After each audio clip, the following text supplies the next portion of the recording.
Insects can be collected from almost anywhere: school grounds, parks, gardens, and along sidewalks. When collecting insects, observe plants in the garden, especially flowers and leaves, and closely examine tree branches, bark, and stems. Many decomposing insects can be found under rocks and logs. A walk around the edges of ponds, lakes, streams, rivers, and bogs may reveal an abundance of aquatic insects. Use bait, a sweep net, pitfall traps, light traps, or killing jars to collect insects. Bait. Bait such as a piece of fruit or other food can be used to lure insects. Different baits attract different insects. Traps may also be baited with synthetic pheromones or alamones. Sweep nets. Sweeping is done by moving a net back and forth through tall plants to collect small insects. Similarly, using an aerial net allows for the capture of flying insects. The net can be swung through the air or around plant material. Pitfall traps. Another common collecting method is using pitfall traps. Pitfall traps are made by first digging a hole deep enough to keep the container lip level with soil surface. Fill the container with a preservation agent such as soapy water or ethyl alcohol. Walking or crawling insects, many of which are active at night, fall into the trap. Light traps. A light trap uses a light source, usually a black light, to attract nocturnal insects. Light traps vary in design and may have a funnel or a net with a container from which the insects cannot escape. Once insects are collected, they can be placed in killing jars. Killing jars may simply be a mason jar with plaster of Paris at the bottom to hold a small amount of ethyl acetate. The gases from the ethyl acetate kill the insects after several hours. Insects may also be put into the freezer for 1 day or longer to kill them. Separate jars should be used for specimens with delicate wings, such as moths and butterflies, to avoid wing damage.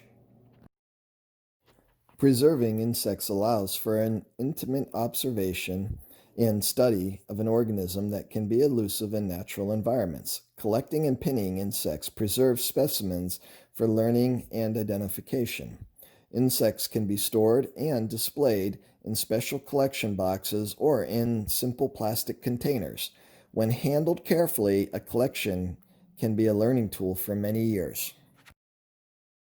When examining a pinned specimen, you should be able to view the insect structures without interference from the pins. Use the following steps to practice pinning insects. Rest the insect specimen on a pinning block, foam, or cardboard. Secure the insect by holding it in place with your fingers or a pair of forceps. Insert the insect pin at the proper location. Entomologists use specialized insect pins that do not damage the insect body or rust. The pins are available in sizes that relate to the thickness of the pin and are used based on insect characteristics such as thickness, hardness, and size. The pin must go through the insect. Keep approximately 3/8 of an inch of the pin showing above the insect body. This will enable you to hold the pin without touching or damaging the insect. Some insects can be pinned by spreading their wings. This creates a specimen that looks realistic and natural.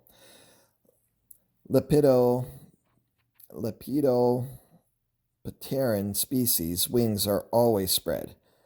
For others, such as Orthoptera grasshoppers, it is not necessary but can be interesting to observe.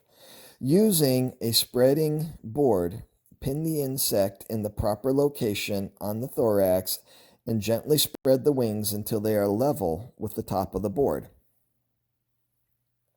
Position the wings and use strips of paper to anchor the wings down. The paper strips are held in place by insect pins. Insects that are too small to be pinned are glued on a small paper triangle called a paper point. Using stiff paper such as an index card or cardstock, cut a triangle.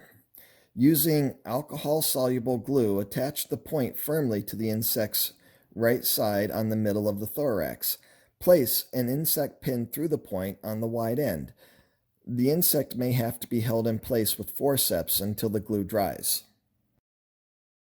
2 labels should be placed on the pin below each insect specimen. Both labels should be the same size and lined up parallel to the length of the body of the insect.